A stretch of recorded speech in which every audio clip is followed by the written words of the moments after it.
आप सभी को प्रणाम।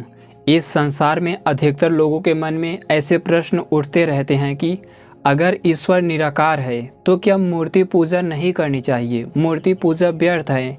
ये जितने भी मंदिर हैं, मठ आदि हैं, क्या ये व्यर्थ हैं? यहाँ पर मूर्तियों की पूजा नहीं करनी चाहिए, क्योंकि जब ईश्वर निराकार है, उसका तो कोई आकार नहीं है, वो सब जगह सर्वत्र व्यापक है, तो भला हम मूर्तियों की पूजा क्यों करें? आज के इस वीडियो में हम इसी प्रश्न का जवाब देने का प्रयास करेंगे।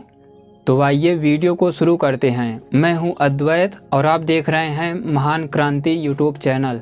ये जिन लोगों के भी मन में प्रश्न आता है कि ईश्वर अगर निराकार है तो हम उसी की पूजा क्यों ना करें, उसी का ध्यान ही क्यों ना लगाएं, क्यों हम मूर्तियों में समय नष्ट करें।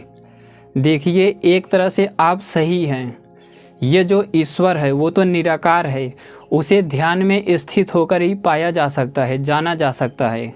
लेकिन ये जो मूर्तियां हैं, जैसे भगवान श्री राम की मूर्ति हो गई, भगवान श्री विष्णु जी की मूर्ति हो गई, श्री कृष्ण जी की मूर्ति हो गई, ऋषियों महर्षियों की मूर्ति हो गई, इन सब की मूर्तियों की भी पूजा होनी चाहिए।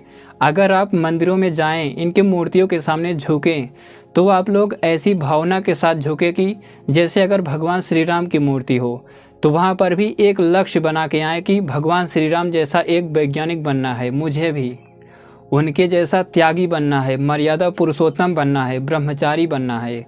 इसी तरह भगवान श्री कृष्ण की मूर्तियों के सामने जाएं तो वहाँ पर नाचे गाएं नहीं, बल्कि वहाँ पर भगवान कृष्ण से सीखें कि उन्होंने योगेश्वर कैसे बने थे, उनका इतिहास पढ़ें। उनके सामने जब झुकें तो प्रतिज्ञा करें कि मुझे भी उनके जैसा महान वैज्ञानिक योगेश्वर बनना है, मुझे भी एक बहुत बड़ा योद्धा बनना है। इसी प्रकार आप किसी ऋषि महर्षि की मूर्ति के सामने जाएं तो वहाँ पर भी ये लक्ष्य बनाकर आएँ कि मुझे भी इनके जैसा बनना है। हो सकता है कि आप उनके जैसा ना बन पाएँ, या फिर ये सब आयु के ऊपर निश्चित करता है, एज के ऊपर। अगर आपकी आयु अधिक हो तो वहाँ पर आप कम से कम इतना तो विचार कर ही सकते हैं कि भगवान राम जैसा योद्धा अगर नहीं बन पाऊँगा तो भगवान श्री राम जैसा ब्रह्मचारी तो बनने का प्रयास कर ही सकता हूँ, उनके जैसा मर्यादा पुरुषोत्तम बनने का प्रयास तो कर ही सकता हूँ, भगवान कृष्ण जैसा योगी बनने का प्रयास तो कर ही सकता हूँ। तो अपनी आयु के हिसाब से, सामर्थ्य के हिसाब से वहाँ पर ऐसा लक्ष्य बनाकर फिर आप आएँ। आप लोग उन मूर्तियों के सामने जब दान करें तो ईश्वर को मन में रख कर करें, और वहाँ पर जो दान करें वैसा आप विचार बनाएं कि मैं वास्तव में इन महापुरुषों के लिए ऐसा दान कर रहा हूँ। जो ऋषि मुनि महापुरुष लोग थे, वे लोग तो धरती पर जन्मे थे, आज वे नहीं हैं, धरती पर नहीं हैं, उनका मोक्ष हो गया।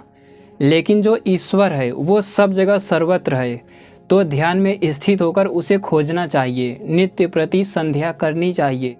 इसी प्रकार मूर्तियों के सामने जाएं तो वहाँ पर उन महापुरुषों, ऋषियों, महर्षियों जैसी भावना बनाइए कि वे कितने स्तर तक गए थे, उनका सामर्थ्य क्या रहा होगा, फिर वहाँ तक आप भी पहुँचने का प्रयत्न कीजिए। क्योंकि अगर उनका मोक्ष हुआ था तो आपको भी ईश्वर को, जो निराकार ईश्वर है, उसे जानने के लिए वहाँ तक जाना होगा।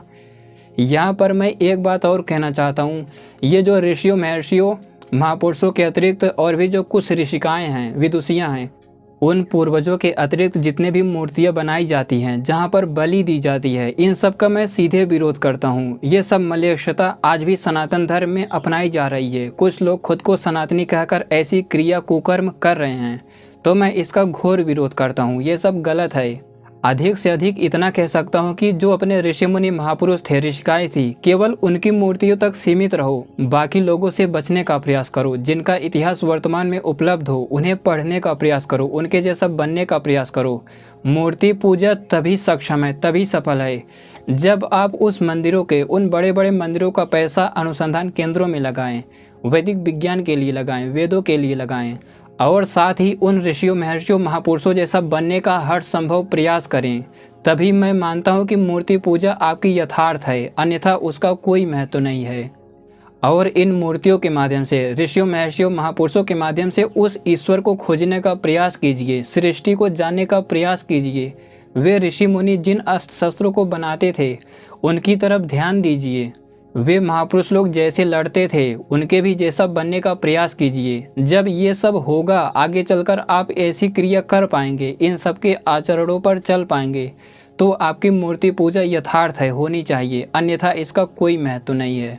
मुझे लगता है कि फ्यूचर में या फिर आगे से आप लोग मेरी बातों को संज्ञान में लेंगे और वैसा बनने का प्रयास करेंगे, महापुरुषों जैसा बनने का प्रयास करेंगे और साथ ही जो निराकार ईश्वर है उसे ध्यान में स्थित होकर खोजने का भी प्रयास करेंगे।